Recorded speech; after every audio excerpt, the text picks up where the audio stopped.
나를 십자가에서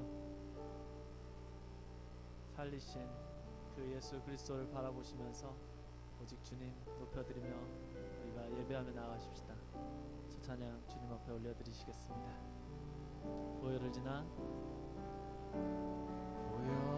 지나 하나님 품으로 보혈을 지나 아버지 품으로 보혈을 지나 하나님 품으로 한 걸음씩 나가네. 한 번 더 보혈을 지나 보혈을 지나 하나님 품으로 보혈을 지나 아버지 품으로 보혈을 지나 하나님 품으로 한 걸음씩 나가네. 존귀한 주 보혈이 내 영이 새롭게 하시네.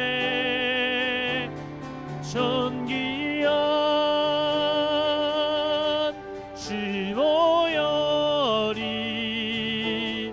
내 영이 새롭게 하네. 보혈을 지나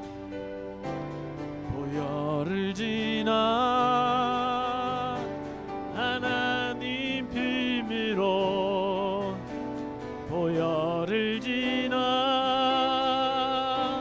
아버지 품으로 보혈을 지나 하나님 품으로 한 걸음씩 나가네. 존귀한 주 보혈이 내 영이 새롭게 하시네. 존귀한 주 보혈이 내 영이 새롭게 존귀한 주 보혈이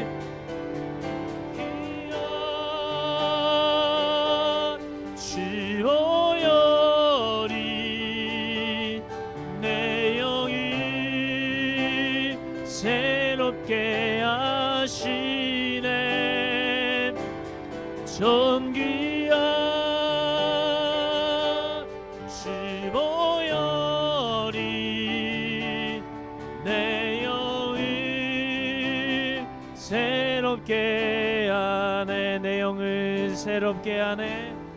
내 영이 새롭게 하네.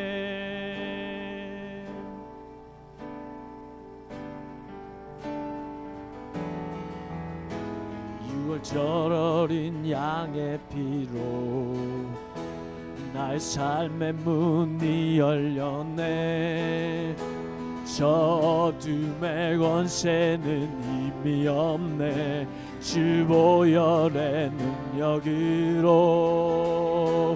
원수가 날 정죄할 때에도 난 의롭게 설 수 있네. 난 더 이상 정죄함 없네. 난 주 보혈 아래 있네. 난 주 보혈 아래 있네. 그 피로 내 죄 사했네. 하나님의 긍휼 날 거룩해 하시었네. 난 주 보혈 아래 있네. 원수의 어떠한 공격에로 더 이상 넘어지지 않네. 난 주 보혈 아래 있네.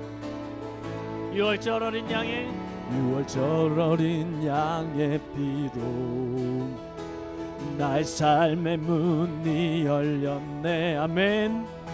저 어둠의 권세는 힘이 없네. 주 보혈의 능력으로 원수가 날 정죄할 때에도 난 의롭게 설 수 있네. 난 더 이상 정죄함 없네. 난 주 보혈 아래 있네.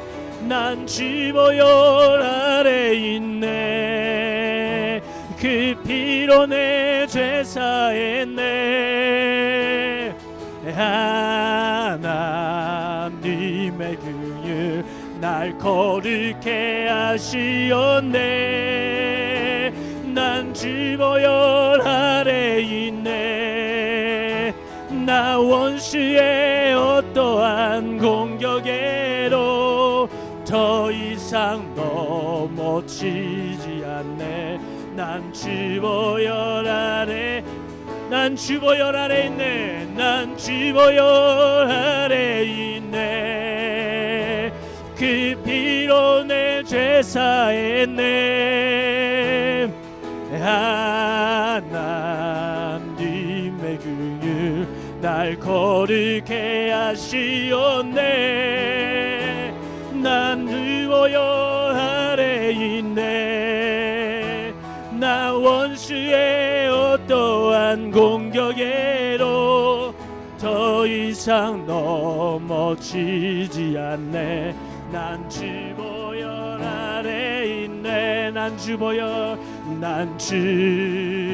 보혈 아래 있네. 아멘. 우리는 주의 보혈 아래 있습니다.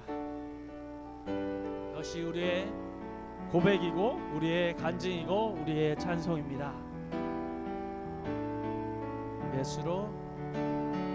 예수로 나의 구주 삼고 성령과 피로써 거듭나니 이 세상에서 내 영혼이 하늘의 영광 누리도다. 이것이 나의 간증이요. 이것이 나의 찬송일세. 나 사는 동안 끊임없이 그 주를 찬송하리로다. 온전히 주께 맡긴네요. 사랑의 음성을 듣는 중에 천사들 왕래하는 곳과 하늘의 영광 노리로다. This is my story. This is my song, praising my Savior, the Lord. This is my story. This is my song, praising my Savior, the Lord. 주 안에 기쁨 누림으로 마음의 근황이 잔잔하니 세상과 나는 단 곳 없고 그 약속한지만 노리로다. 이것이 나의 간증이요, 이것이 나의 찬송일세. 나 사는 동안 끊임없이 구주를 찬송하리로. 이것이 나의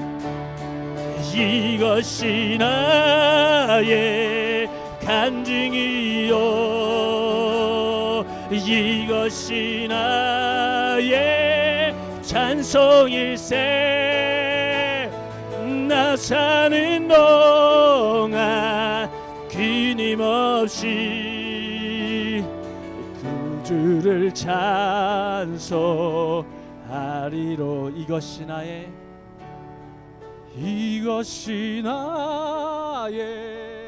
간증이요, 이것이 나의 찬송일세. 나 사는 동안 끊임없이 우주를 찬송하리로다.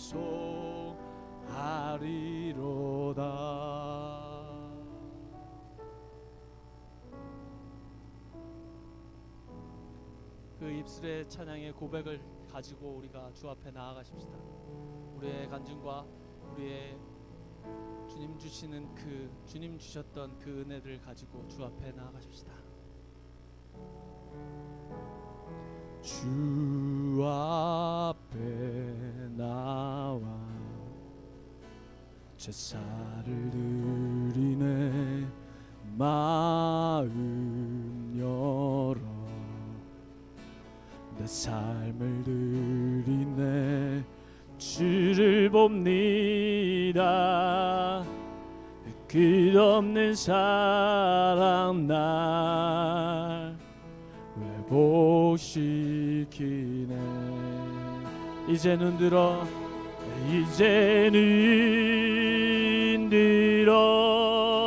집어내. 그 능력 날 새롭게 해. 주님의 사랑 날 만지시니 내 모든 두려움 사라지네. 폭풍 속에도 춤을 뜨고 믿음으로 주와 걷네. 갈보리 언덕 넘어 그 어느 날 주 안에 온전케 되리. 다시 한번 주 앞에 나와 주 앞에 나와 제사를 드리네. 마음 열어 내 삶을 드리네. 주를 봅니다. 끝없는 사랑 날 회복시키네. 눈을 들어 이제 눈 들어 집어내. 그 능력 날 새롭게 해. 주님의 사랑 날 만지시니 내 모든 두려움 사라지네. 폭풍 속에도 춤을 뜨고 믿음을 주와 건네 갈보리 언덕 넘어 그 연날 주 안에 온전케 되리 이제 눈들어 이제 눈들어 주 보내 아멘 그 능력 날 새롭게 해 주님의 사랑 날 만지시니 모든 두려움 사라지네 어떤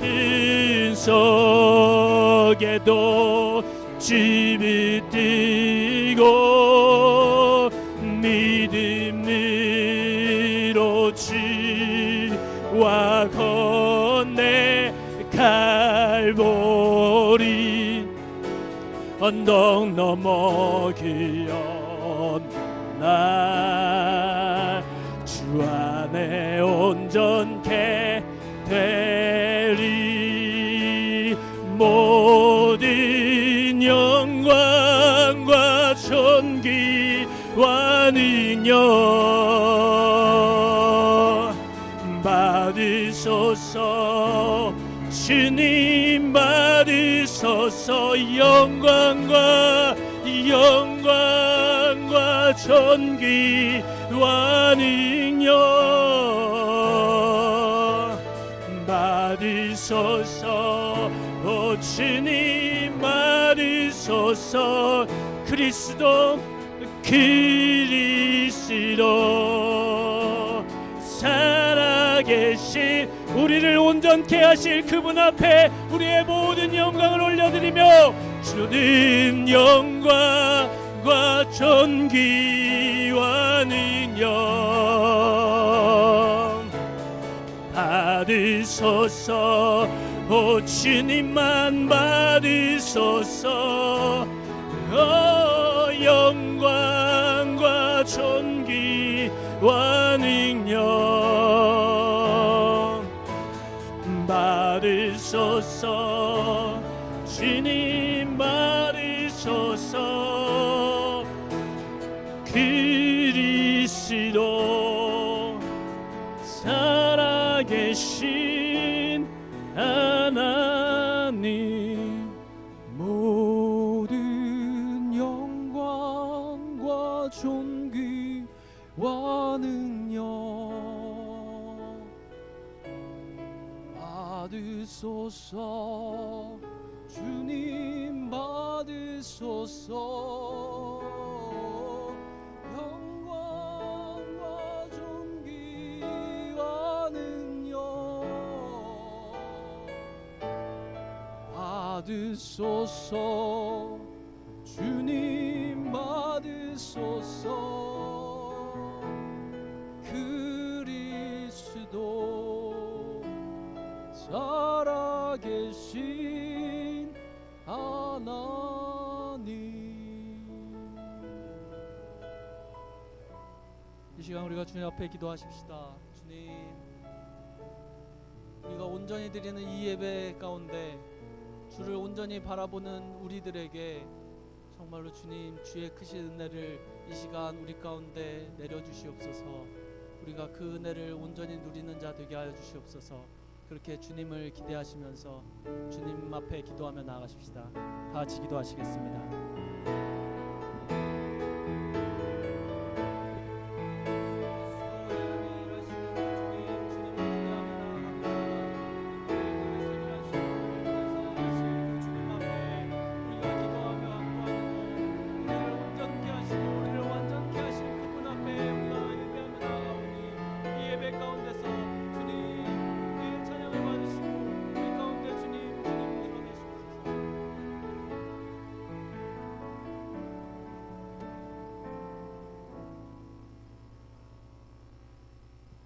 찬양받기에 합당하시고 존귀하신 주님, 교회와 각자의 집에 모여 예배할 수 있도록 허락하심에 감사해드립니다.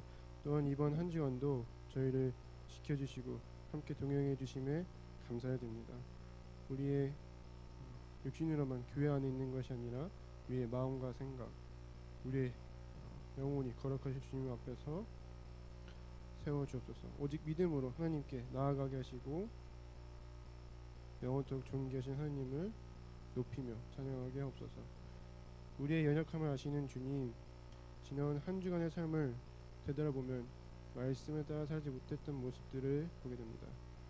삶 가운데 주님을 진실히 따르지 못했던 저희들을 용서하여 주옵소서. 주님의 약속을 믿고 저희들의 죄를 고백하오니 긍휼히 여기사 우리의 모든 죄를 은혜로 용서하여 주옵소서.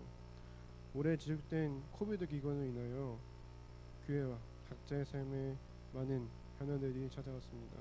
코비드로 인하여 어려움을 겪고 있는 성도들을 주님께서 기억하여 주시고 어려움을 겪고 있을지라도 끝까지 주님을 포기하지 않고 붙잡는 굳건한 믿음을 허락하여 주옵소서.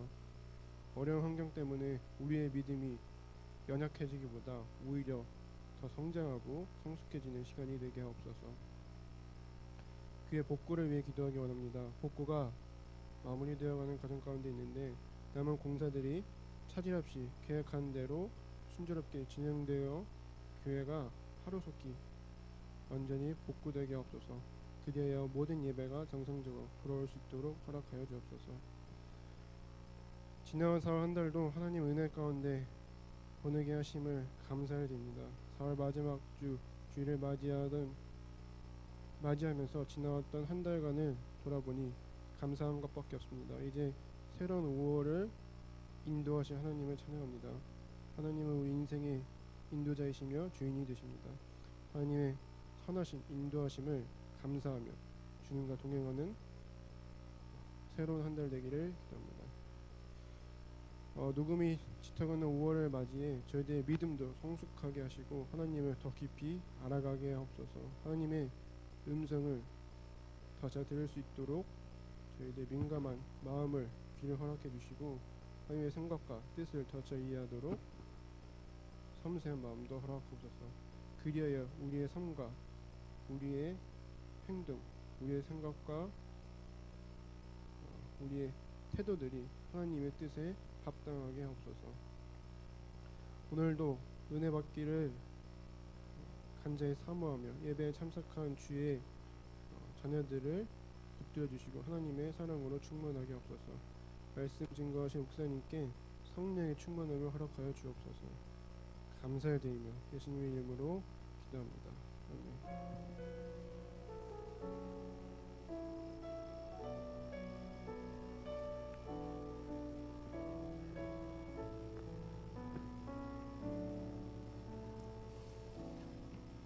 오늘도 귀한 예배의 자리에 나오신 우리 사랑하는 모든 교회 가족 여러분 환영합니다.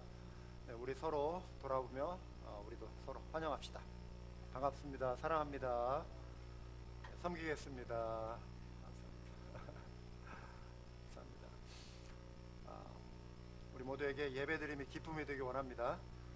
주님 주시는 놀라운 힘을 또 얻고 돌아가는 이 시간 되기를 또 사모합시다. 올려드린 예물을 위해서 이 시간 기도하겠습니다. 존귀하신 하나님, 허락하신 은혜를 저희가 감사합니다. 저희 마음이 또 주님을 향하고 또 주님께 드리는 그 기쁨이 있습니다. 허락하신 복의 일부를 주님 앞에 또 예물로 올려드립니다. 주의 나라 영광 위하여 사용하여 주시옵소서. 하나님, 이 땅에 많은 이들이 또 고통 가운데 있고 무엇보다도 주님을 알지 못하는 것으로 인한 영적인 무지함과 영적인 분리로 인해서 많은 고통 가운데 있습니다. 사망의 그늘 가운데 있는 이들, 주님, 저희가 참 이들을 위하여 또 중보하고 또 다가가고 또 복음을 생명의 빛 되신 예수 그리스도를 나누는 일에 부족함 없는 저희 모두 되게 하여 주시옵소서. 새로운 열심을 품게 하여 주시옵소서. 이 시간 말씀 가운데 함께 하시 우리 주님을 기대하오며 예수 그리스도의 이름으로 기도드리옵나이다. 아멘. 요한복음 8장 10절에서 12절입니다. 요한복음 8장 10절에서 12절 한 목소리로 같이 읽겠습니다.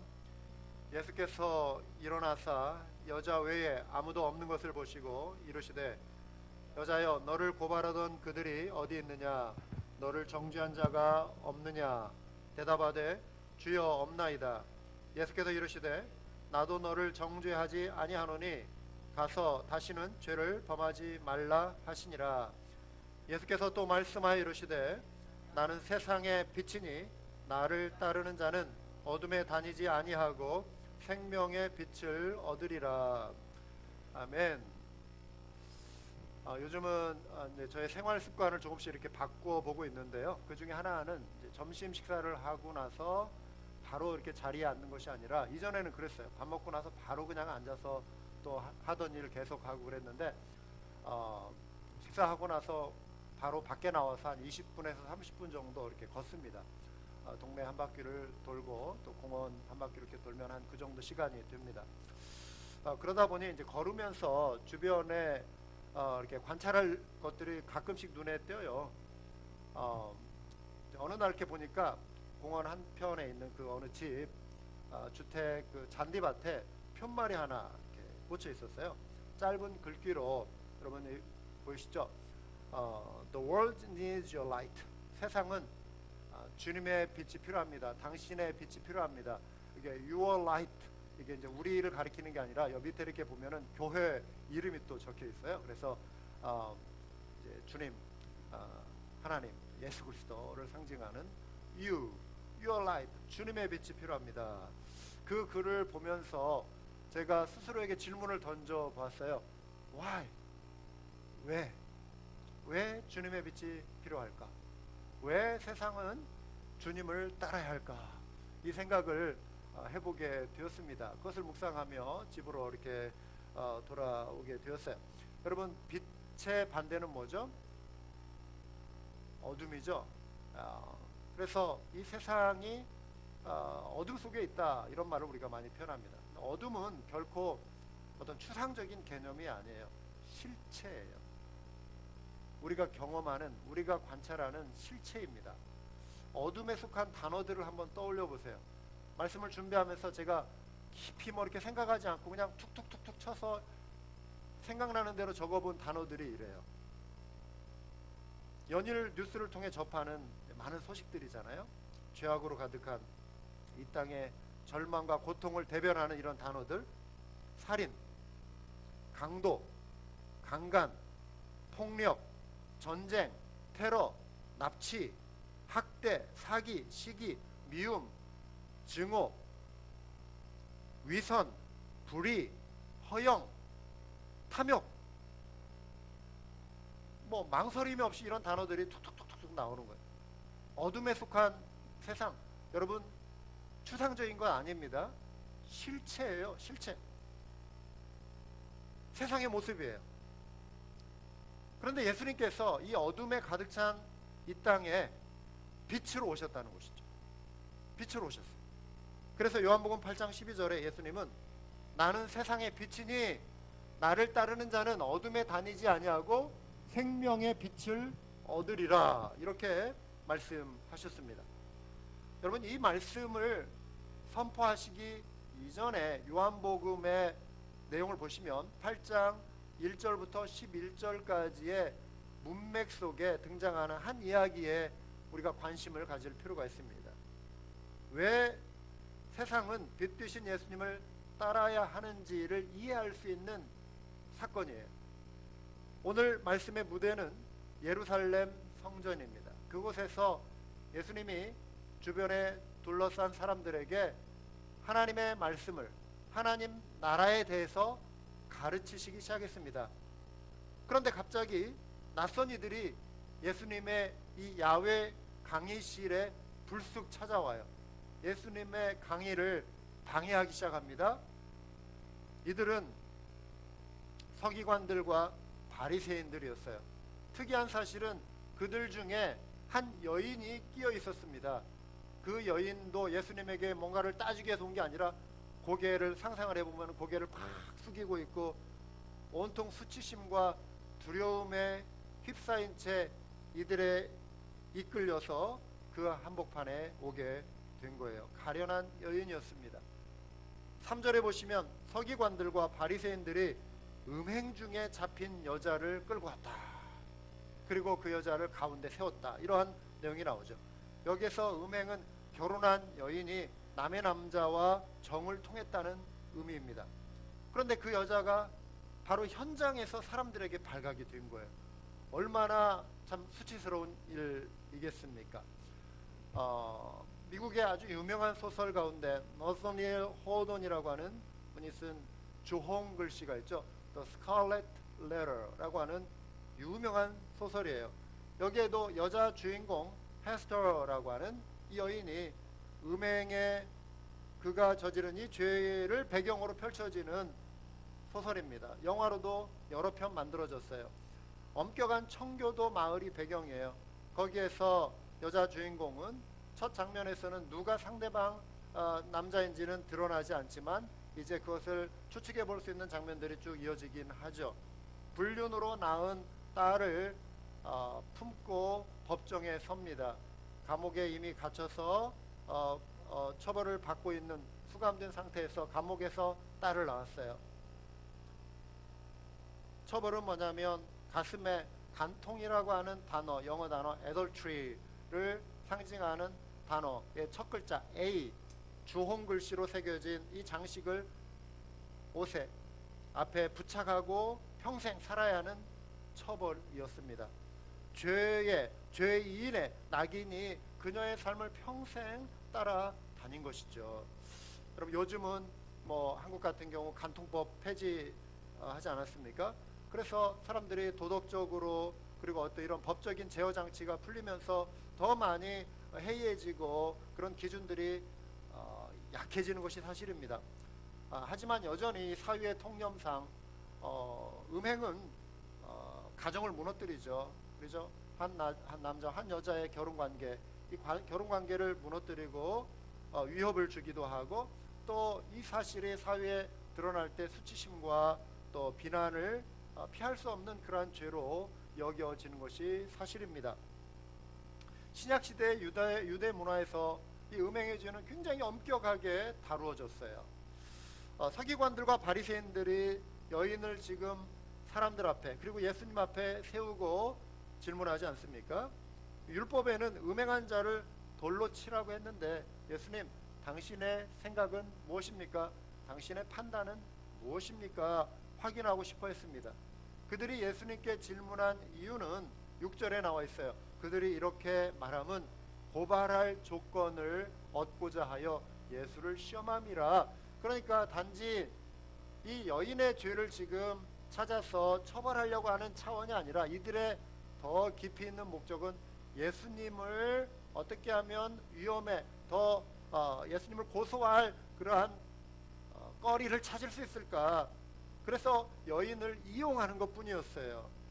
만일 예수님이 그 여인을 죽이지 마라 이렇게 변호한다면 서기관들과 바리새인들은 예수님을 고소하며 아니 율법에 이렇게 말하고 있는데 당신은 율법을 지금 거스려서 표현하는 거 아니요?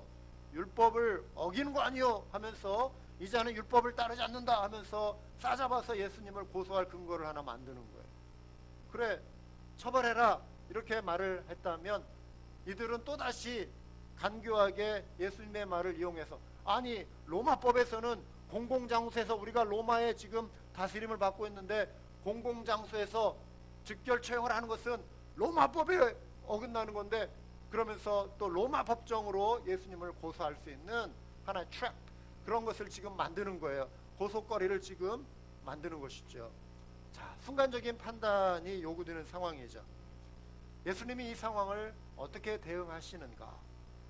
말씀을 우리가 통해서 이제 알고 있지만 그 내용을 좀 더 구체적으로 살펴보기 원합니다. 예수님께서 몸을 굽히사 손가락으로 땅에 뭔가를 쓰셨다 그래요. 그리고 그들이 묻기를 맞이하냐 아니라 예수님이 지금 이렇게 글자를 쓰고 계시는데 계속해서 어떻게 생각하십니까?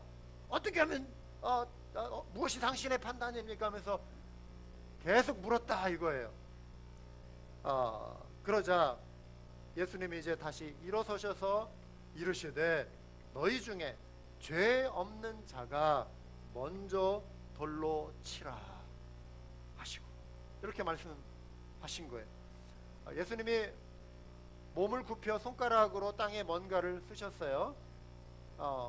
그런데 성경학자들은 이제 이런 부분도 놓치지 않고 상상을 해보면서 추측을 하기를 좋아하는 것 같아요. 그래서 무엇을 쓰셨을까? 어떤 분은 고소하는 자들의 죄를 썼을 것이다. 뒷부분에 가보면 사람들이 가책을 느껴가지고 다 떠나가니까, 우리 한국 라스트 네임을 해서 뭐 김안무개 거짓말한 죄, 이 안무개 남의 물건 훔친 거, 뭐 최안무개, 뭐 이러면서 쭉쭉쭉 이렇게 내려갔다. 그러니까 오, 어떻게 하셨지? 하면서 사람들이 질끔질끔 가책을 느꼈다. 뭐 이런 추측이 있고, 예수님이 넘버 7을 쓰셨을 것이다. 뭐 이제 10계명의 제 7계명 간음하지 말라, 그거를 이렇게 쓰셨을 것이다. 아니면 너희가 지금 여자만을 왜 데려왔느냐, 이거는 unfair한 거다. 상대방의 그 남자 왜 데려오지 않았느냐, 그러면서 그 남자의 이름을 쓰셨을 것이다.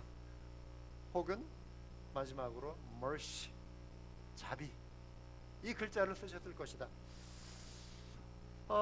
우리는 알 수 없어요. 그리고 이게 중요한 포인트는 아니에요. 예수님이 하신 행동은 어떤 글씨의 내용보다도 시간을 좀 이렇게 버시는 것이 아니었을까. 그러니까 사람들이 지금 아주 격한 감정이잖아요. 예수님이 몸을 굽히시는 그 상황도 못 참아가지고 막 묻고 뭐 이렇게 격해서 이렇게 나오는데, 여러분, 격한 감정으로 서로 대립할 때는 어떻게 돼요? 그 감정으로 인해서 더 큰 파장을 불러일으킬 수가 있죠. 문제가 생겨요. 부부간에도 막 이렇게 논쟁이 생길 수 있잖아요. 그러면은 상대방을 격한 말로 이렇게 자극하기가 쉬워요. 감정이 앞서면. 그럴 때 하나의 비결이 있다고 하잖아요. 찬 물 한 모금을 마시라고 하잖아요. 부엌으로 얼른 가가지고 남편이 됐든 아내가 됐든 뜨거운 물 마시지 말고 찬물 마셔야 돼요. 왜 그러냐면 찬물이 입안에서 좀 이렇게 미지근해질 때까지 어물. 그럼 물을 입안에 품고 있으면 내가 일단 말을 안 하게 되잖아요. 그렇죠? 반응을 안 하게 돼요. 일단은. 그리고 시간을 좀 기다려 주는 거예요. 그러면은 상대방도 감정을 좀 다스리고 내가 더 이상 수위가 높은 말을 해서는 안 되겠다, 좀 조정하는 시간을 필요로 하고 갖는 거고, 본인도. 그러니까 우리가 다툼이 일어나는 것은 별것 아닌데 감정 싸움이 이렇게 계속 계단처럼 쌓여 올라가는 거잖아요. 그렇죠?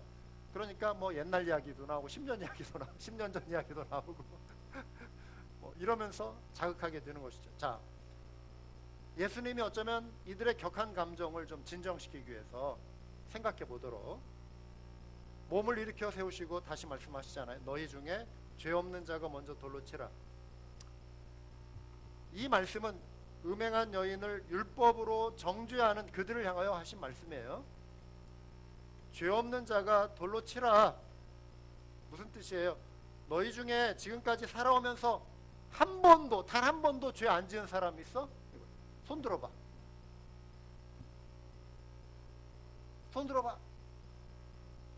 또 죄 안 지을 사람 있어? 아무도 없는 거죠. 그렇다면, 그런 사람이 있다면, 너희 중에 그런 사람이 있다면 돌을 들어 이 여인을 치라, 이런 의미.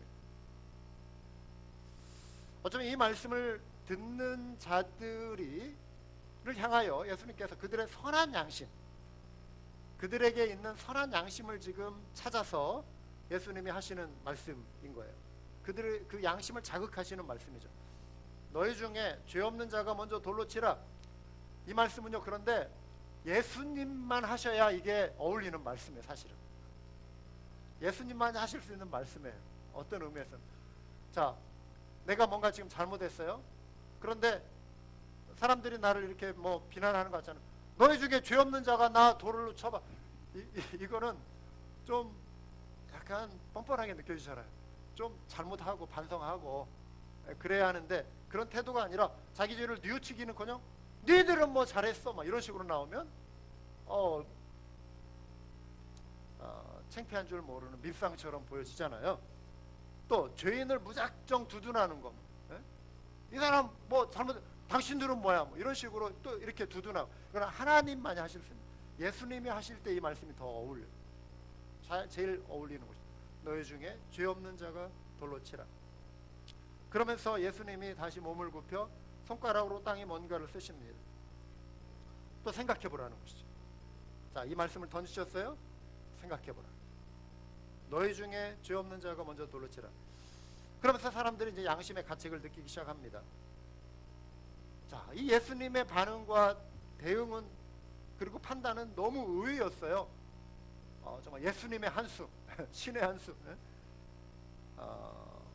이 격한 상황을 잠재우면서 문제를 정확하게 해결해 주시는 말씀이었어요. 어른부터 시작해서 젊은이까지 그 자리를 하나 둘 다 떠나가기 시작했다. 예수님의 말씀이 옳거든요. 죄 없는 사람이 어디 있어요, 이 자리에? 저와 여러분도 마찬가지잖아요. 그러면서 이제 그 자리에 오직 여인과 예수님이 남아있게 된 거예요. 자, 이 현장에서 그나마 이 유대인들에게 선한 양심이 남아있었다라고 하는 것은 참 다행스러운 일이에요. 그 말씀이 적중했죠. 양심이 뭐죠? 옳고 그름을 판단할 수 있는 그 마음의 장치예요. 그런데 양심이 정상적으로 작동하지 않는 경우를 우리가 양심에 화인 맞았다, 이런 표현 성경에도 나와 있잖아요. 화인, 인두로 지지는 거예요. 요즘은 다리미로. 실수로 피부에 다리미가 딱 닿으면 어떻게 돼요? 아니면 화상을 입으면. 우리 아이들도 어릴 적에 큰애가 놀다가 엄마 이렇게 다리미질 하는데 그 줄 딱 건드려 가지고 얼굴에 탁 댔어요. 다행히 표시가 이제 지금은 안 나지만 바로 병원 달려가고. 여러분, 이게 심각하다 그러면은 정말 인두로 피부를 이렇게 찢은, 옛날 고문할 때 그렇게 하잖아요. 감각이 없어져요. 그 부위가 감각을 못 느껴요. 어떤 예민한 감각을. 양심이 화인 맞았다. 옳고 그름, 선함과 악함을 민감하게 분별할 수 있는 그 분별력이 사라지는 거예요. 그러니까 사람들이 외식하고 뻔뻔해지는 거예요. 죄를 지어도 가책을 느끼지 않고 그걸 무시해버리고 거짓말을 대놓고 눈을 똑바로 뜨면서도 막 거짓말하고 그러잖아요. 알고 보면 거짓말인데 그런 양심의 기능이 약해지는 것이죠. 여러분, 혹시 이 타운 뉴스에 여러분 민감하십니까?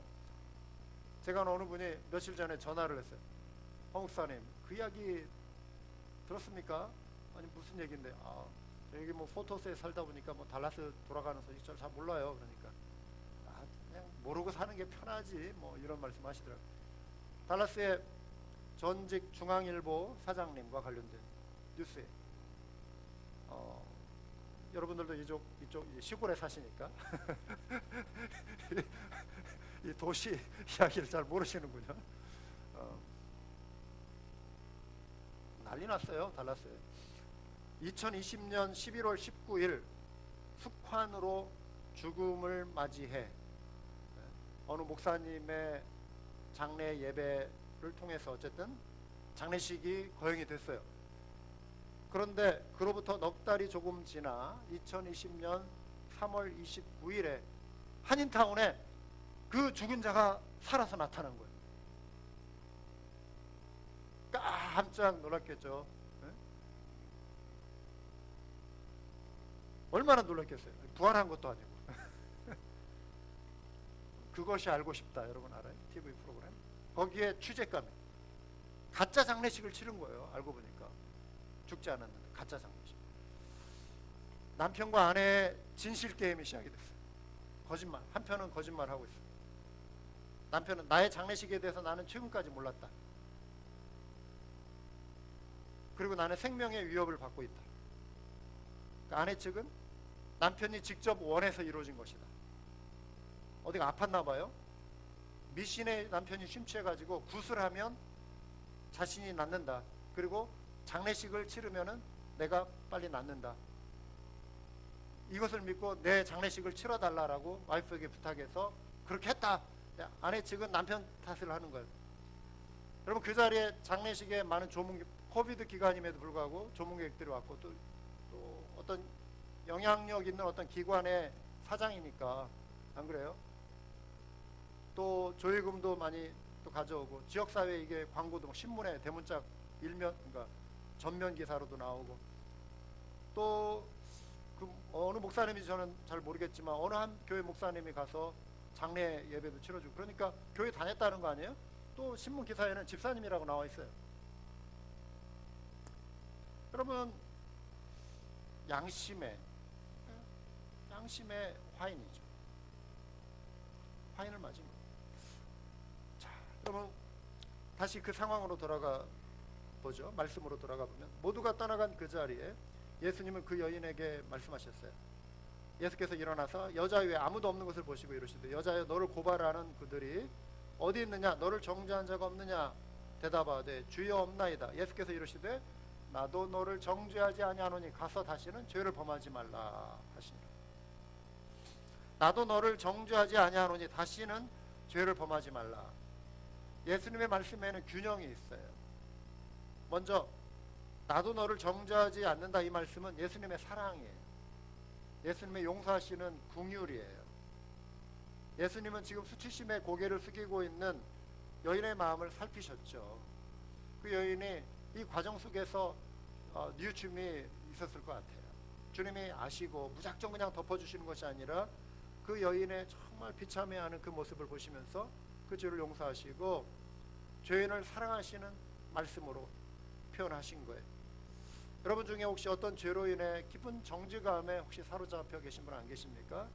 나의 약한 모습, 과거의 죄, 여전히 내가 정말 용서받은 것이 사실일까 의심하고, 그 생각이 떠오를 때마다 나를 막 자책하고 힘들어하고, 또 하나님이 이 죄 용서하지 않으셨을까 하면서 막 의심하고, 그러면서 그 정죄감이 여러분을 괴롭히고, 또 그 정죄감 때문에 마음이 힘든 분 혹시 안 계십니까? 여러분, 용서하시는 하나님의 긍휼을 믿으시기 바랍니다. 그리고 용서하시는 하나님의 은혜를 힘입으시기 바라요. 오늘 이 시간, 여러분, 죄는 하나님과 우리 사이를 가로막잖아요. 그래서 우리가 하나님, 저의 연약함을 용서해 주시고 저의 죄를 용서해 주십시오 하면서 그 죄를 회개하고 자백할 때 하나님이 우리의 그 진실한 기도를 들으시고 용서하시는 분이심을 믿으시기 바라요. 성경의 약속을 믿으세요. 만일 우리 죄를 자백하면 저는 미쁘시고 의로우사 우리 죄를 사하시며 모든 불의에서 우리를 깨끗하게 하실 것이요. 여러분, 이게 능력의 말씀입니다. 할렐루야. 우리 이 말씀 때문에 우리가 하나님 앞에 나오는 거예요. 우리가 은혜의 하나님 앞에 나올 수 있는 담대함을 얻는 거예요. 용서하신 하나님의 은혜가 있기 때문에 그 보혈의 공로를 의지해서 우리가 주님 앞에 나오게 됨을 믿으시기 바랍니다. 주님이 만일 이런 거 다 기억하시고 우리를 정죄하시면 우리는 두려움 가운데 하나님 앞에 감히 설 수가 없는 존재예요. 안 그래요? 우리가 자백한 죄는 하나님이 들으시고 용서하시고, 히브리서 10장 17절 18절 말씀에서는 기억조차 하지 아니하신다 그랬어요. 그래서 그 죄를 위해서 다시 제사 드릴 필요가 없다. 우리가 자백하고 용서받은 죄 또 우리 스스로 기억하면서 떠올려 가지고 그거 막 가지고 마음에 이렇게 힘들어하고 그러지 마시라는 거예요. 용서하시는 하나님의 사랑, 용서하시는 긍휼을 믿으시기 바래요. 할렐루야. 로마서 8장 1, 2절 말씀에, 그러므로 이제 그리스도 예수 안에 있는 자에게는 결코 정죄함이 없나니 이는 그리스도 예수 안에 있는 생명의 성령의 법이 죄와 사망의 법에서 너를 해방하였습니다. 나는 자유하게 됐습니다. 죄의 권세에서 자유하게 됐고, 이전 것은 지나갔으니 보라 새 것이 되었도다. 할렐루야. 우리의 옛 모습, 우리의 연약함은 부끄러움이고, 우리에게 참 우리의 연약함을 생각할 때 부끄럽잖아요. 그러나 주님이 나를 받아주시고 용서하시고 하나님의 자녀 삼아주시고 기억조차 하지 아니하시고, 이전 것은 지나갔으니 보라 새 것이 되었도다. 새 피조물 된 존재로 살아가게 하신 거 감사한 것이죠. 그리고 또 믿음 이후에도 우리가 연약하게 넘어졌다 할지라도 요한일서 1장 9절의 말씀을 의지하면서 진실되게, 그거를 남용해서는 안 돼요. 하나님의 은혜를 우리가 남용해서는 안 되지만, 우리가 연약하여 때로 참 넘어지고 할 때 다시 일어나서 일어날 수 있는 이유는 미쁘시고 의로사 우리 죄를 사하시며 우리를 모든 불의에서 깨끗게 하시는 하나님의 은혜, 용서하시는 사랑, 보혈의 권세를 우리가 믿기 때문에 하나님 앞에 설 수 있는 거잖아요. 그래서 용서하시는 하나님의 은혜를 믿고 자유함을 누리시는 우리 모두가 될 수 있기를 원합니다. 딜리트 버튼 확 누르세요. 주님이 눌러주시는 것이죠. 사라지는 거예요. 자, 우리가 하나님의 긍휼로 용서받은 자이기 때문에 그래서 다른 사람들을 정죄하고 비난하는 일도 우리가 조심해야 돼요. 사람들이 뭔가 잘못했다고 생각할 때 우리는 쉽게 우리의 정의감을 앞세워서 우리의 기준을 앞세워서 손가락질을 할 수 있잖아요. 그리고 말로 공격할 수 있습니다. 또 내가 세워놓은 어떤 기준을 가지고 판단하기가 쉬워요. 그런데 조심해야 돼요. 연약한 사람을 긍휼히 여기고 회복하도록 돕는 것이 더 중요합니다. 그들의 죄를 드러내는 것이 중요한 것이 아니라 그들을 하나님과의 관계로 회복시켜 주는 것이 우리의 중요한 목적이 돼야 돼요. 그러니까 사랑으로 진리를 말해야 돼요. 사랑의 마음이 있어야 돼요. 죄에 대해서 또 나 자신의 의로움이 지나친 나머지 분노의 감정이 내 속에 생기지 않도록 내 마음을 다스리는 것도 중요합니다. 미움의 마음이 생기지 않도록 내 마음을 다스리는 것이 중요함을 기억하시기 바랍니다. 자, 균형에 대해서 말씀드렸어요. 나도 너를 정죄하지 않는다. 그런데 예수님이 그걸로 끝나지 않았죠. 이제는 다시는 죄를 범하지 말라. 죄된 삶에서 떠나라. 이런 말씀이에요. 죄된 삶에서 떠나라. 계속 그렇게 똑같은 반복, 용서받았다고 오늘 밤에 가서 또 죄짓지 마라. 이거 아니에요. 이제 다시는 죄를 범하지 말라. 죄에서 멀리하라. 이 말씀은 예수님의 공의로움이죠. 잘못했다고 다 그냥 눈 감아주고 용납하신다는 의미가 아니죠.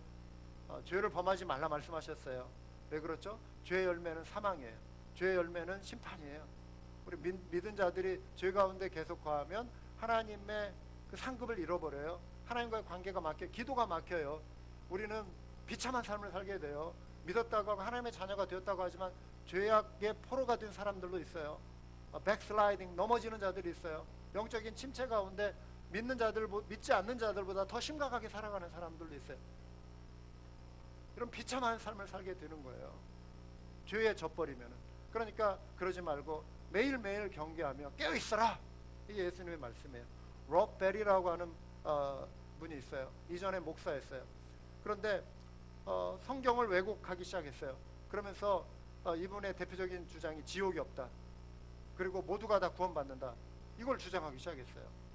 굉장한 문제를 많이 일으켰죠. 복음주의권에 있었던 목사였어요. 그러자 어떤 목회자가 그 죄를 숨기고 오랫동안 살아오다가 한국에 있는 대형교회의 부목사였는데 드러났어요. 그 죄가 드러났어요. 그러니까 대뜸 그가 인용하는 것이 롯벨 목사의 주장을 인용하기 시작했어요. 지옥은 없다. 그리고 우리 심판받지 않는다. 하나님이 다 천국 가게 한다. 뭐죠? 자기를 변호하기 위해서. 그 양심의 그 가책이 있으니까 그거를 좀 무마시키기 위해서, 또 상대방에게도 왜곡된 위로를 주기 위해서, 정당화시키기 위해서 지옥도 없다. 하나님은 다 구원한다. 이런 식으로 그 주장을 이용하기 시작한 것입니다. 잘못됐죠. 자신의 눈을 가리고 태양이 없다라고 말하는 거예요. 여러분 눈 감아보시면 깜깜하고 더 검은 천으로 이렇게 가리면은 내가 밤중에 있는 것처럼 느껴지잖아요. 태양은 없다 말할 수 이게 옳습니까? 그렇지 않잖아요. 내가 아무리 가린다고 해도 다른 사람 눈 뜨고 태양을 보고 있는데, 그러니까 이런 비성경적인 성경을 정면 대항하는 이 주장은 옳지 않은 것입니다. 여러분 죄에 대한 심판이 없으면, 지옥 형벌이 없으면 왜 예수님이 이 땅에 오셨어요? 왜 예수님이 십자가를 지셔야 했어요? 왜 하나님이 하나뿐인 아들 이 땅에 왜 보내셔야 했습니까? 죄 없으신 예수님이 왜 고통을 받으셔야 했어요? 죄 때문에. 우리의 죄 때문에 예수님이 십자가를 지신 거잖아요. 대속의 피를 흘리신 것이잖아요. 자, 이어지는 12절의 말씀은 성전에서 예수님이 이제 하시는 그 말씀과 다른 차원에서, 다른 장소에서의 말씀이거든요. 그러니까 다른 정황인데 11절까지의 이 내용이 이제 오늘 본문의 핵심인 이 세상의 빛으로 오신 예수님을 이해하는 중요한 하나의 문맥적인 배경이 되는 거예요. 이 여인에게도 필요한 말씀이죠. 당연히 필요한 말씀이죠.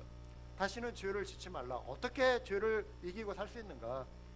어둠에 속한 세상에서 죄를 이기고 살려면 어떻게 해야 하는가, 그 답을 주는 거예요. The world needs your light. 세상은 주님의 빛이 필요합니다. Why? 왜 빛이 필요합니까? 왜 주님을 따라야 합니까?에 대한 답이 여기 있는 거예요. 12절 말씀 우리 같이 한번 읽어볼까요? 예수께서도 말씀하여 이르시되 나는 세상의 빛이니 나를 따르는 자는 어둠에 다니지 아니하고 세상의 빛을 얻으리라.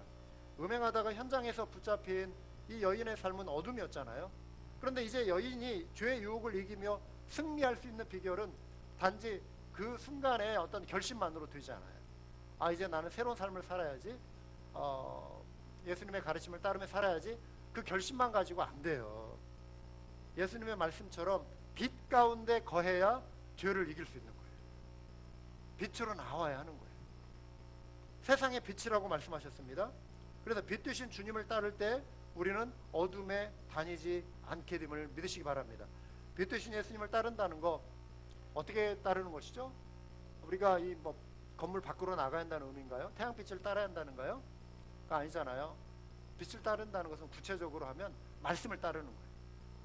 가장 대표적인 것이, 우리가 또 성령의 음성도 있고 하지만 대표적인 것은 하나님의 말씀을 따르는 거예요. 기록된 말씀 분명하잖아요. 빛으로 다가오셨잖아요. 말씀하고 계시잖아요. 시편 119편 105절 주의 말씀은 내 발의 등이요 내 길의 빛이니이다 그랬어요. 하나님의 말씀이 내 길의 빛이니이다. 또 시편 119편 9절과 11절에 청년이 무엇으로 그의 행실을 깨끗게 하리이까 주의 말씀만 지킬 따름이니이다. 그러니까 말씀을 따를 때, 말씀을 품고 살 때, 말씀의 인도함을 따를 때 죄의 길로부터 우리를 지킬 수 있다. 우리가 보호받을 수 있다 이것입니다. 그래서 매일매일 하나님의 말씀을 읽고 묵상하고 적용하는 삶을 우리가 살도록 우리가 말씀 앞에 우리를 자꾸 노출시켜야 돼요. 말씀이 우리 삶을 주관하시도록 겸손히 순종하는 삶을 살아야 돼요. 그리스도인이 말씀을 멀리하고 경건하게 살 수 있다? 영적으로 승리할 수 있다? No way! 어떻게 그게 가능해요? 하나님의 말씀을 멀리한 채 어떻게 내가 경건에 이룰 수 있습니까? 코비드가 장기화되면서 우리의 습관이 무너질 수 있어요. 어떠세요? 2020년은 우리가 바짝 긴장했기 때문에 이것도 하고 저것도 하고 열심히 신앙생활 해야지. 그런데 장기화되면서 너무 반복된 패턴 속에서 좀 지쳐가고, 그럼 어느 순간부터 이제 말씀을 읽기를 게을리하고 그냥 겨우 그냥 읽고 때우기식으로 읽고, 말씀 읽는 시간이 부담스럽고 유튜브 보는 시간은 즐겁고, 유튜브에는 시간을 많이 소비하는데 말씀 한 30분 읽으려면은 그 시간이 굉장히 아까운 것처럼 느껴지고 부담스럽고 막 의무처럼 느껴지고, 그러면 내 마음이 그만큼 헤어졌다는 거예요. 엔트로피의 법칙, 질서에서 무질서로 가는. 이거는 영적인 생활에서도 이 물리학의 법칙에, 이게 영적인 법칙에도 그대로 적용이 돼요. 그래서 내가 좀 헤어진 것 같다 할 때는 빨리 나를 다잡고 일어서야 돼요. 이전에 어떤 그 경건의 모습으로 돌아서고 말씀으로 내가 살아야 한다. 여러분, 우리가 그렇게 힘써갑시다. 할렐루야. 그래서 우리 온나 조장님들도, 본인도 물론 중요하지만 온나 가족들 다시 좀 챙겨주시기 바래요. 우리는 서로 돌아보며 사랑과 사랑을 격려해야만이 함께 설 수 있는 존재예요. 아멘. 잘하고 있겠거니 이렇게 놔두지 마시고 격려하고 말씀의 은혜 나눕시다. 요즘 말씀 어떤 은혜 받고 있습니까 하면서 우리 가족들 좀 챙겨주시기 바래요. 할렐루야. 이번 한 주 꼭 이렇게 연락을 해주시고 다시 한번 이렇게 좀 격려하는 분위기로 갑시다. 북한 탈북한 그 한경철 박사라고 하는 분이 있는데요. 이분은 이제 그 청년 때 탈북했어요. 고생하면서 중국에 와가지고 두려움 속에 있는데 정말 흑암 같은 세상이죠. 정말 어려운 시기. 그런데 누군가에서 이제 전도를 받고 성경을 읽기 시작했는데, 그럼 불 속에서 이렇게 숨어 살면서 백독을 했대요. 백독을, 성경을 백독을 하고 하나님이 그에게 지혜 주시고 힘 주셔서 이제 아내도 만나고 한국에서 대학원 공부하고 미국에 와가지고 텍사스 A&M에 와가지고 북한이 잘하는 게 있잖아요. 핵. 이런데 핵 물리학을 전공했어요. 그래가지고 박사학위를 받았어요.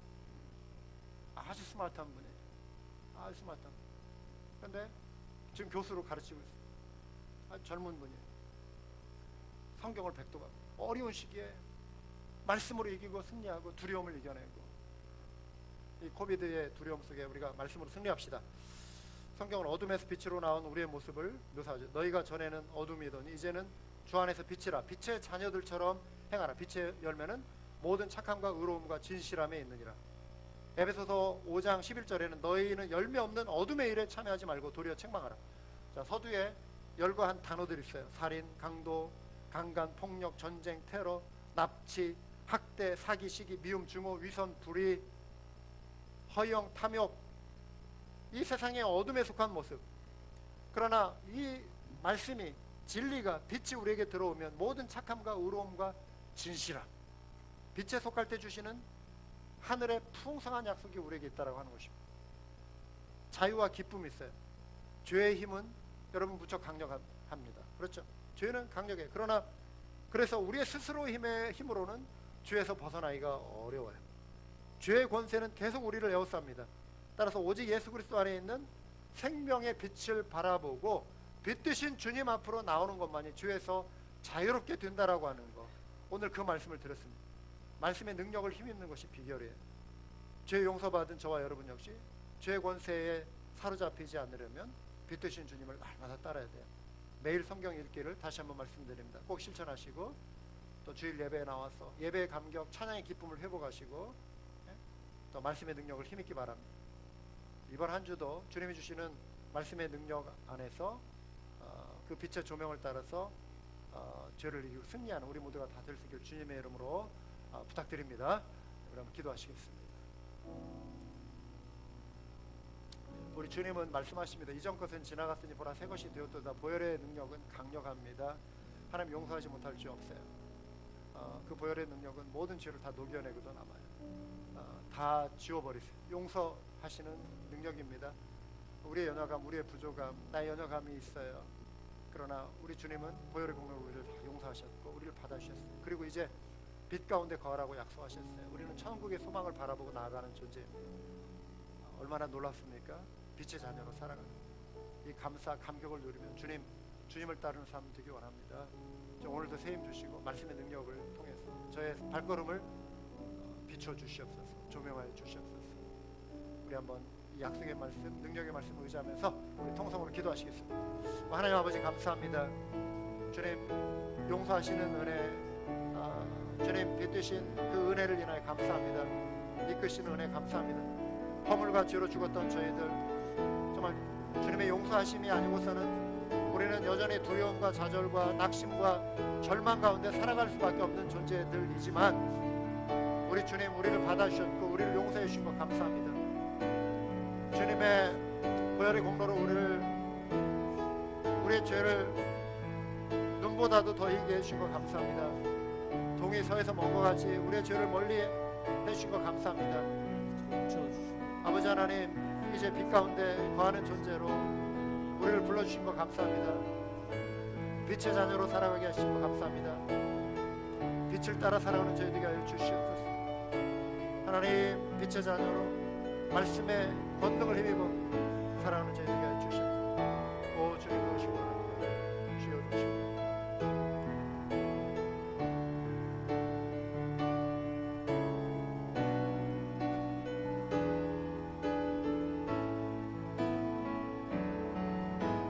주님 당신은 사랑의 빛 어둠 가운데 비추소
내주소서. 주님의 영광 온 땅 위에 부소서. 내게 성령의 불을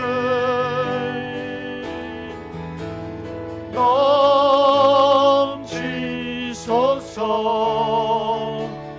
은혜와 긍휼을 열방 중에 전하소서.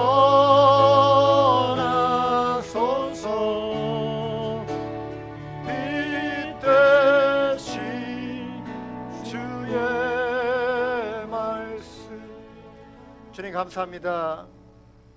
저희가 더 이상 흑암의 권세, 죄의 권세 아래 묶인 존재가 아닌 진리로 자유케 된 존재, 구원하신 놀라운 은혜로 보혈의 공로로 용서받은 존재, 하나님께서 예수 그리스도 하나뿐인 아들의 피값으로 사주실 만큼 귀히 여겨주시는 존재로 변화시켜 주신 것 감사합니다. 하나님, 빛 가운데 거하는 하나님의 자녀, 빛의 자녀 되게 하신 것 감사합니다. 빛을 따르며 말씀을 따르며 이제 삶의 도전, 죄의 유혹 가운데 승리하며 살아가는 저희 되게 하여 주실 줄 믿습니다. 말씀을 따라 승리하는 저희 되게 하여 주시옵소서. 이제는 빛 되신 우리 주 예수 그리스도의 놀라우신 은혜와 아버지 하나님의 크신 사랑과 성령님의 조명하심, 그 은총이 빛을 따라 말씀을 따라 날마다 승리하기로 다짐하며 돌아가는 당신의 모든 자녀들, 백성들 위에 영원토록 함께 하시기를 우리 주 예수 그리스도의 이름으로 간절히 축원하오며 기도하옵나이다. 아멘.